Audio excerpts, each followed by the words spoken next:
Hey fellas, today's our day to put a rear axle in here, get all the suspension, get this thing low in the rear. I have the stuff from the front coming, I just ordered. So my New Year's resolution is to get this truck done. I've tried to get it to a show in the end of March, but I don't know if that's gonna happen. But anyway, so today we're gonna do the street raise, Crossmember, leaf spring to trailing arm conversion. It's good from 5 to 7 inches of drop. Changes the angle of your trailing arms when you set low. We're going to put the axle under here, which is a 12 bolt out of my 68 Camaro that I built a long time ago and never used it. It's already got disc brakes. It's got the emergency brake kit on here. It's got 411s with posi. It's all rebuilt. Toast is packing right here. I've got 411 posi track out backs. One thing I am going to have to do, because it's 4 on 3/4, 5 on 4 3/4, I'm going to go to 5 on 5, which I have the kit to do that. We'll go over the prices, all this stuff. 4-inch drop coils, which this are TJ coils, which you can get about 4 to 4.5 inches depending on what your truck is. Wood bed, metal bed. So I'm hoping 4.5 inches. Plus I did a 1-inch CPP drop. So it came with your U-bolts, everything.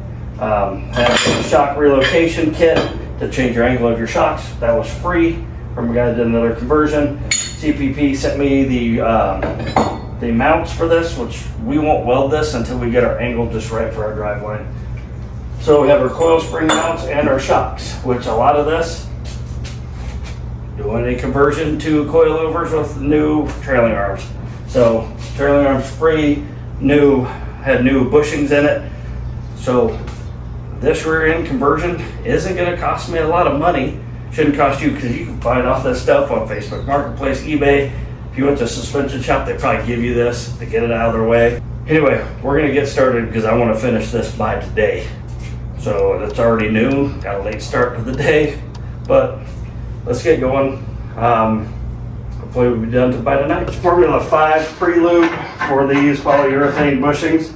Everything I've read, that's what's recommended. These came with that street raise kit, these nice big bolts with the nylocks. So we're just gonna get this thing lubed up so we don't have to hear this thing squeaking. Just in the time when I was first putting on this on to see if everything fit right, I couldn't believe just lifting it by hand how bad these things squeaked. So make sure you're putting this stuff on, or else you'll have some sort of crazy squeak you don't want to listen to forever. I'll guarantee you that. So I'm going to put it on the outside, all this stuff, and then when I get ready to put the, holy crap, I almost lost a toe. Because these trailing arms are not light. So what I'll do when I get ready to put these trailing arms on is I'll go ahead and lube these bolts. Oh, gosh. I'll lube these bolts as they go in. So on these trailing arms, the way you tell the outside is the emergency brake bracket.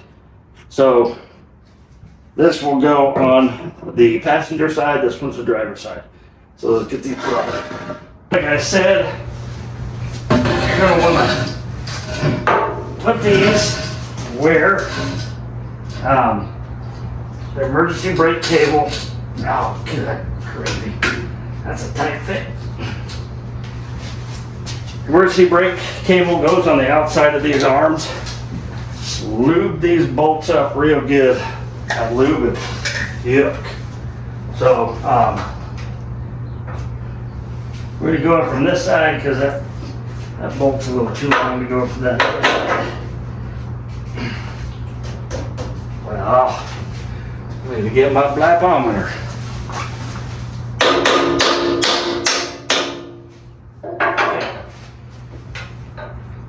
She cooperated. So we'll get these started here. Like I said, I put them right in the middle. You can go up or down with these. Let's check our squeak. Nice and smooth. Yeah, last time I did this, the squeak was awful. I thought I was gonna not be able to use those. But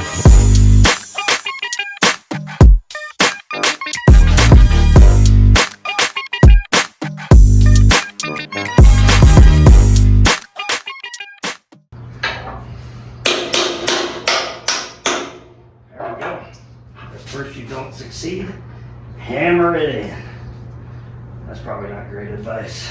But, so there we go. No squeaks. Got our arms in. It's pretty simple. Really, I mean, the conversion's not that hard so far. So the next thing we're going to do is we are going to get our shock relocation and our drop brackets in. We'll come over here. Live action. So what we're going to do is we're going to mount our new CPP axle brackets on here. Once we get the axle over, we have our lower shock mounts, or it has the shock mount on, and our drop brackets.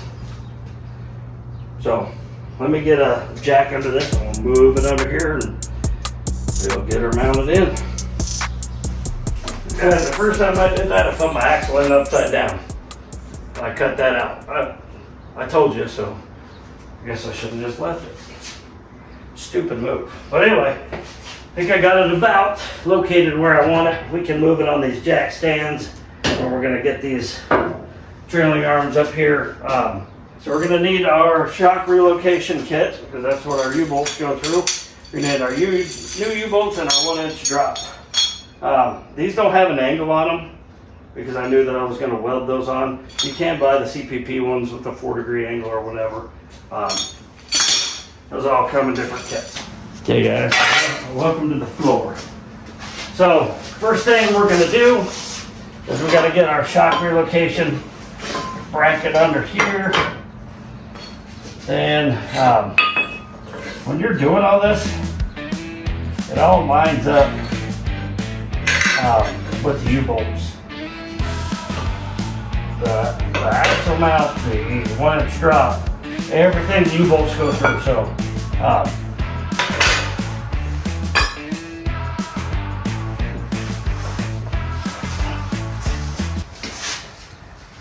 I think I just dislocated my freaking shoulder. Mom! Hey Derek, you know what's always good for shoulder pain? What? Let's continue on. So, piece of advice, use a jack. Don't lift all this up by hand. My shoulder's not feeling real good, so. These are the relocation shock brackets, so it moves your shock forward.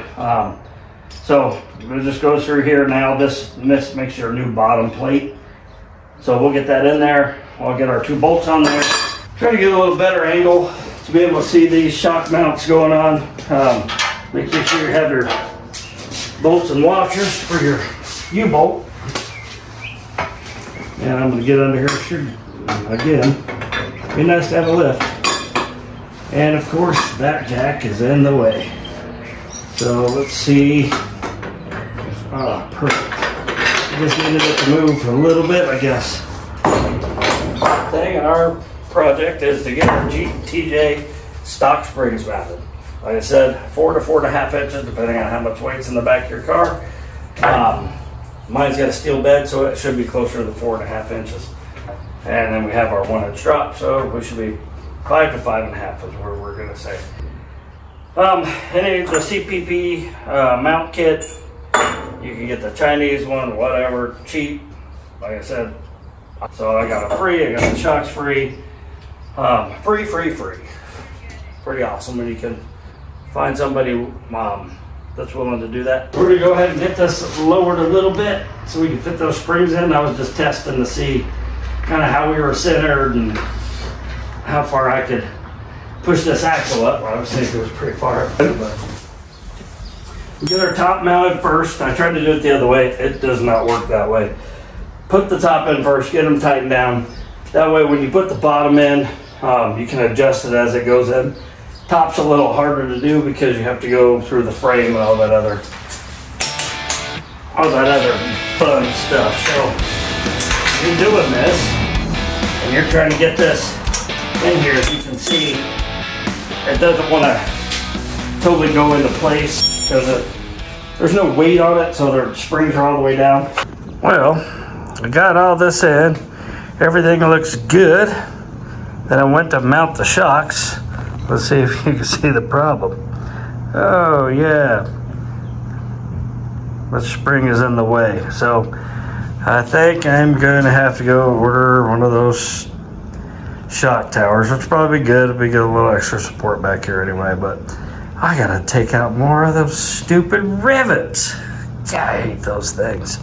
Next on the list, not a list.